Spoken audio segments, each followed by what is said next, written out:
오늘 하나님께서 우리에게 주시는 말씀은 요한복음 5장 1절의 말씀입니다. 요한복음 5장 1절의 말씀.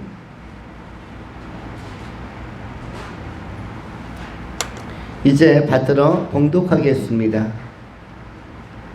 그 후에 유대인의 명절이 되어 예수께서 예루살렘에 올라가시니라. 아멘. 오늘은 요한복음 5장 1절로 간명하게 하나님의 말씀을 전하겠습니다.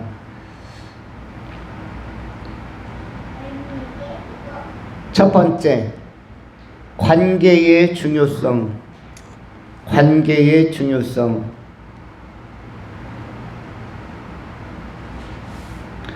두 번째, 체험의 중요성.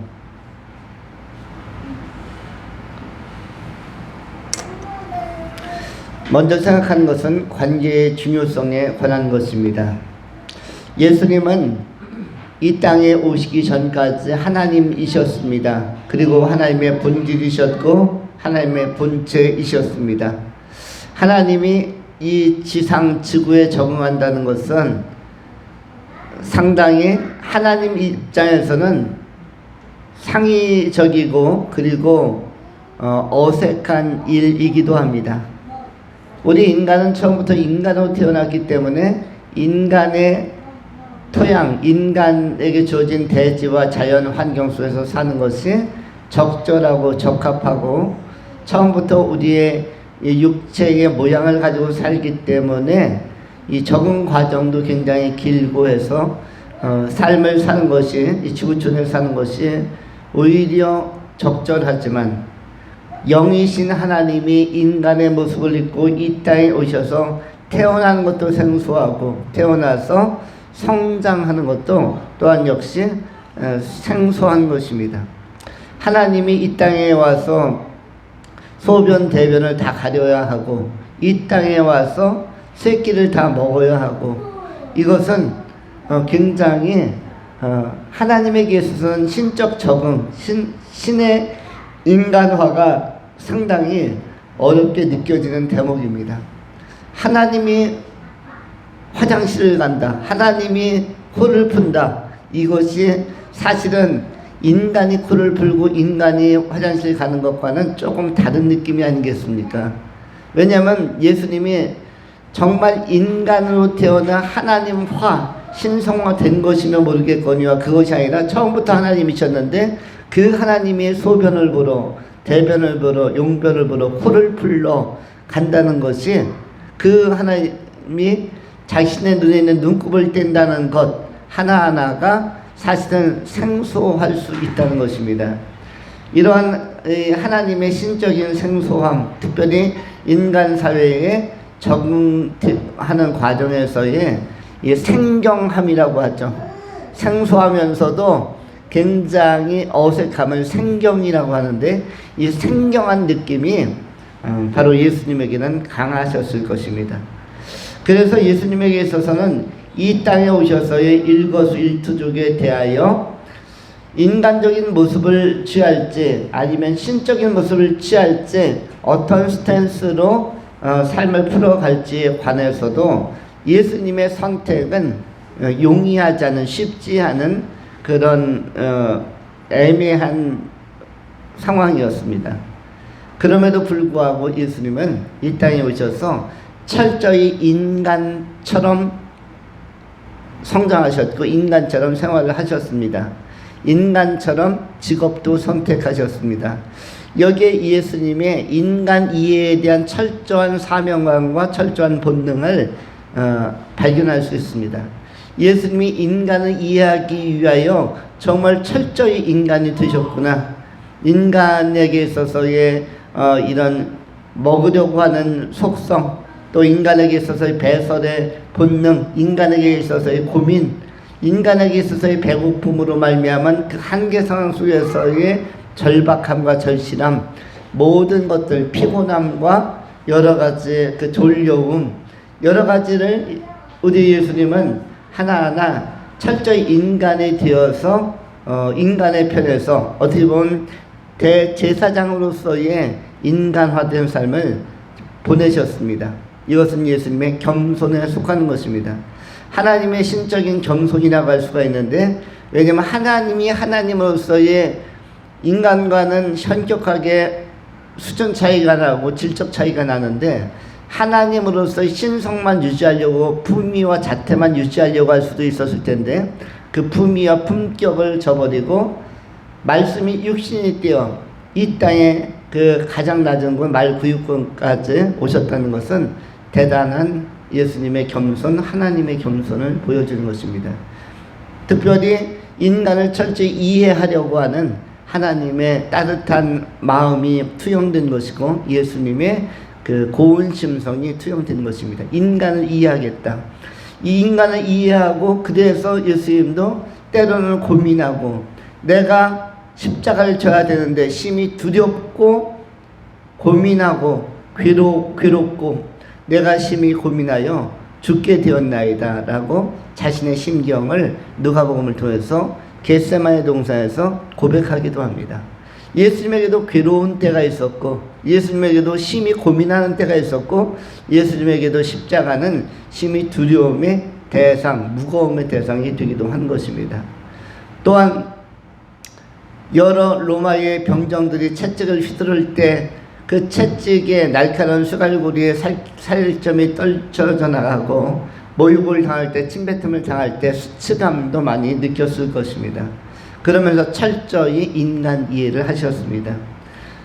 예수님은 우리의 모든 것들을 담당하기 위하여 삶의 과정 속에서 나타나는 무게도 담당하시기 위하여, 또 인간의 죄의 그 성향과 또 죄의 경향성과 또 죄의 결과까지 담당하기 위하여 이 땅에 오신 것입니다.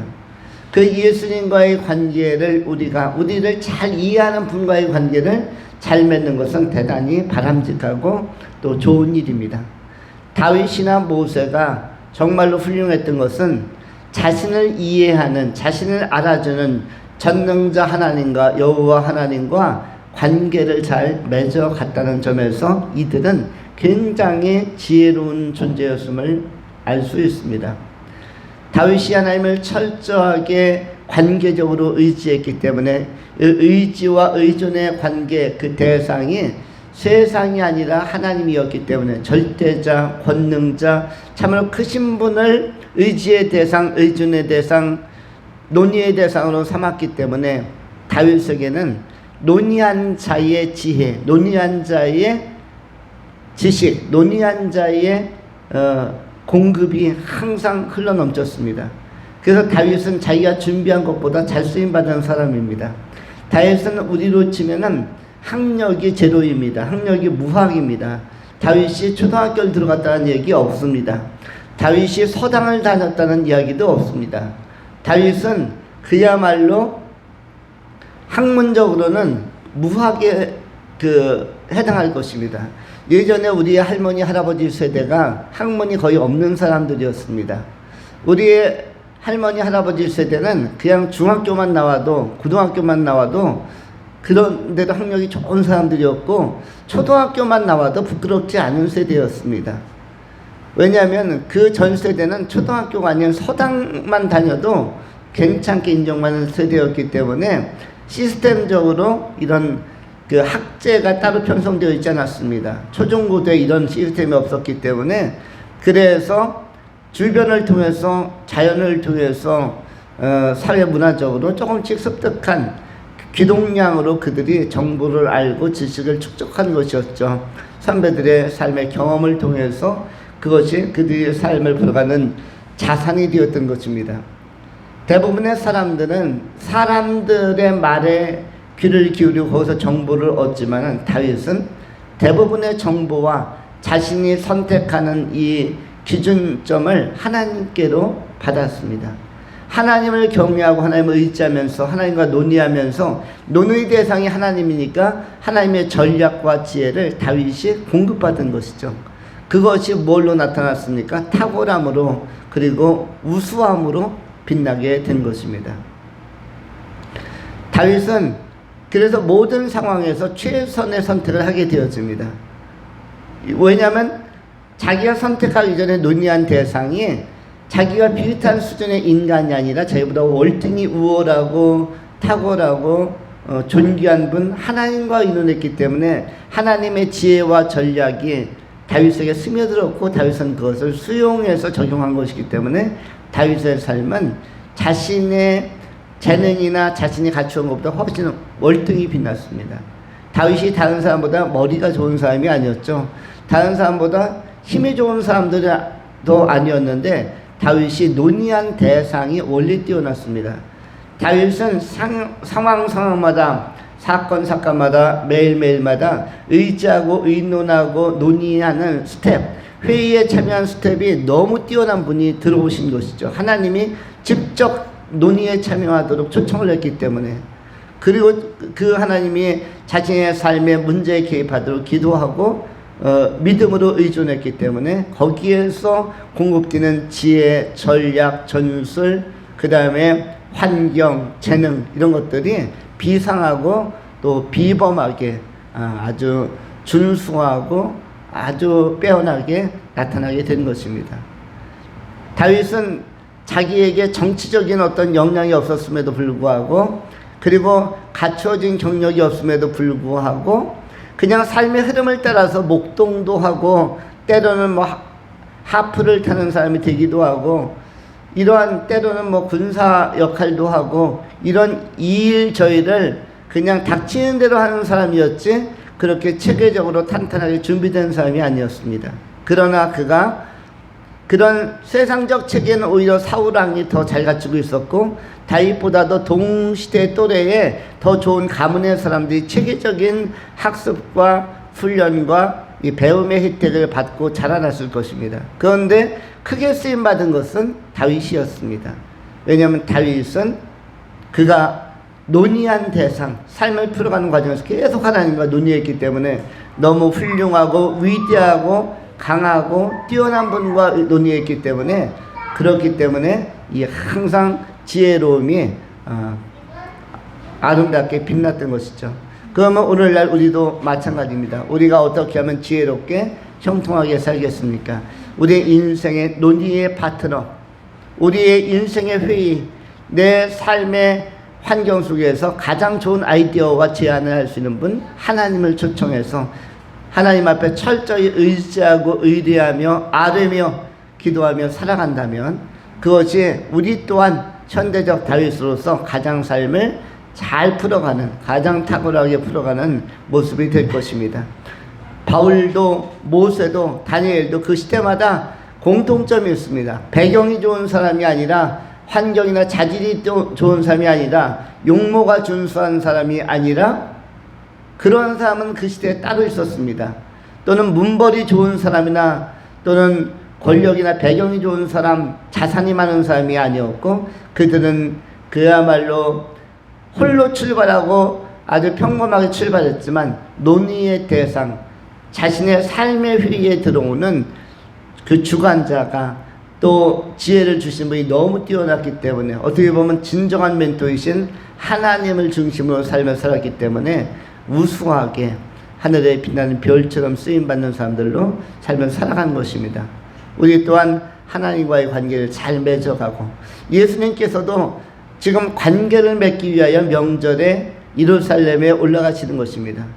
관계를 맺기 위하여 활동합니다. 그래서 어부들과도 관계를 맺고, 때로는 세리와도 관계를 맺고, 농부와도 관계를 맺고, 병든 자와도 관계를 맺으며, 또 여러 사람과 거리낌이 없이, 어떤 경우는 여자 그 당시에 있어서 창기들은 배척받는 그리고 무시당하는 그러한 부류의 사람들이었는데, 이런 사람들에게도 역시 요한나나 수산나나 또 영적으로 굉장히 나쁜 상태를 가졌던 귀신 들리는 사람들까지도 뭐 구사의 아내라든지 기타 등등의 또 마리아라든지 여러 사람들과 또 이렇게 가리지 않고 평등하게 이렇게 복음을 전하면서 좋은 관계를 맺어가게 되어집니다. 건전한 인격적 관계를 맺어가게 되어지는데, 이러한 것들이 전부 다 자질이 되고 자산이 된 것입니다.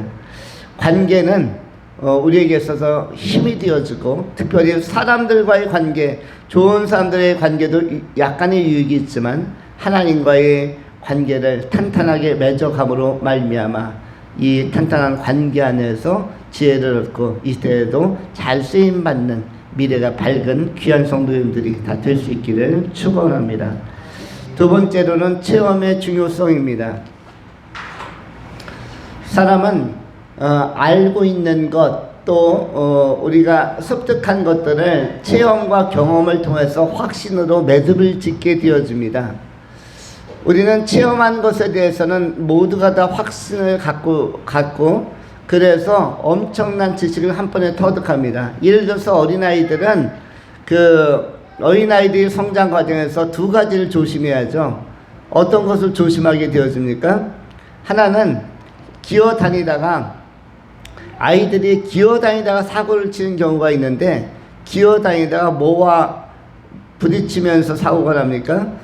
기어다니다가 뜨거운 것과 부딪히면서 뜨거운 물을 엎는다든지, 뜨거운 다리미를 손을 댄다든지, 또는 젓가락을 가지고 뜨거운 전류가 흐르는 그 전기 코드 안에 뻥 뚫린 곳에다가 젓가락을 꽂아 놓는다든지, 송곳을 꽂아 놓는지 하면은 여러 가지 전류가 팍 통하면서 아이들이 뜨거운 맛을, 매운맛을, 또 뜨거운 난로를 만든다든지 매운맛을 보게 되어집니다. 그러면은 이 매운맛, 뜨거운 맛은 이들에게 경험을 줍니다.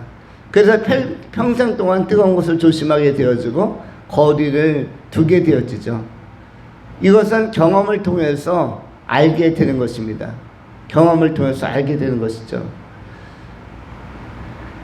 인간이 경험을 통해서 아는 영역이 굉장히 많은데, 이 체험을 통해서 아는 것 가운데서 가장 인간에게 유익한 것은 무엇이겠습니까? 그것은 세상적인 체험은 시행착오를 통해서 고통을 수반하지만, 하나님으로부터 임하는 은혜의 체험은 고통이 수반되지 않습니다. 이른바 사람들에서는 사자성어 가운데 시행착오라는 것이 있죠. 시행착오, 시도해봤는데 내 식견과 지식으로, 내 가설로, 내 나름대로의 내 마음속에 있는 계획대로 시도했는데 안 되는 경우, 또는 뜻밖의 반전의 결과가 나와서 낭패를 보는 경우가 있습니다. 실수하는 경우가 있죠. 이런 경우를 뭐라고 합니까? 시행착오라고 합니다. 시행착오.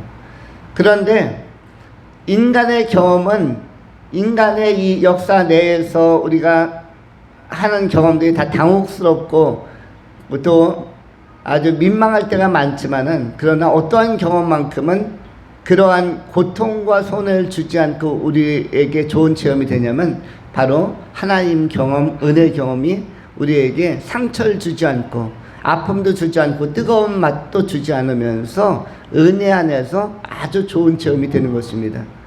그래서 우리 안에는 이 내적으로 은혜의 체험, 특별히 말씀의 은혜 받는 체험, 말씀의 그 권능을 따라서 사는 체험, 또 예수의 그 이름으로 경험되어지는 수많은 체험들을 끊임없이 할 필요가 있습니다. 우리가 요한복음 4장에도 또 5장 베데스다 연못가에도 역시 치유가 연속적인 사건으로 나타납니다. 요한복음 4장에서는 왕의 신하의 아들이 큰 병이 들었을 때에 이 문제를 치료하시는 예수님이 나타나고, 요한복음 5장에서도 38년 동안 일어나지 못했던 한 병자의, 누워있었던 병자의 치유의 문제가 역시 나타납니다. 왜 예수님께서는 치유자로서 자신을 소개하고 있는가? 그 이유는 무엇인가 하면, 예수님 이외에, 하나님 이외에는 진정한 치유자가 없다고 선언하고자 하는 것입니다. 말라기 4장 2절에 성경은 이렇게 기록을 합니다. 내 이름을 경외하는 너희에게는 공의로운 해가 떠올라서 치료하는 광선을 비추리니 너희가 나가서 외양간에서 나온 송아지같이 되리라. 내 이름을 경외하는 너희에게는 의로운 해가 떠올라서 치료하는 광선을 비출 것이다. 너희가 나가서 외양간에 있는 망아지가 나와서 뛰는 것처럼, 그런 송아지가 뛰는 것처럼 힘있게 뛰고 도약할 것이다. 치료의 광선이라는 표현이 말라기 4장 2절에 나와 있는데, 누구에게 치료하는 광선이 발산되는가? 여호와를 경외하는 자에게 치료하는 광선이 임한다고 말씀합니다.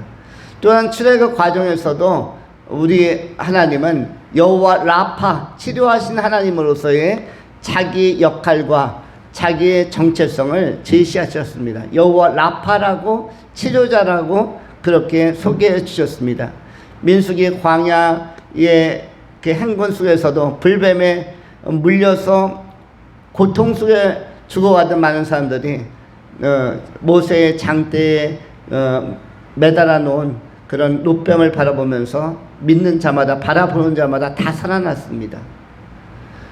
이것을 통해서 우리에게 알려주는 것은 예수님만이, 하나님만이 치료자라는 사실을, 내 문제의 근원적 치료자라는 사실을 알려주고자 하는 것입니다. 잘 아는 것처럼 구약시대에는 뭐가 없었냐면 병원이나 약국이 없었습니다. 특별히 중동 땅, 이스라엘 땅은 그냥 광야와 사막입니다. 그래서 나무도 별로 없고 풀도 별로 없고 약초도 없는 지역이 중동 땅 사막지대입니다.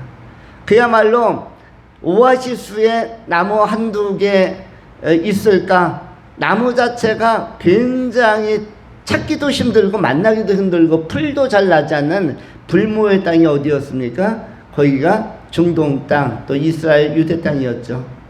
그래서 어떻게 보면 객관적으로는 우리 대한민국의 풍성한 산림과는 많이 비교되고, 중국의 울창한 숲을, 브라질의 밀림과도 너무나 많이 차이가 나는 그러한 좋지 않고 열악한 곳이 어디였습니까?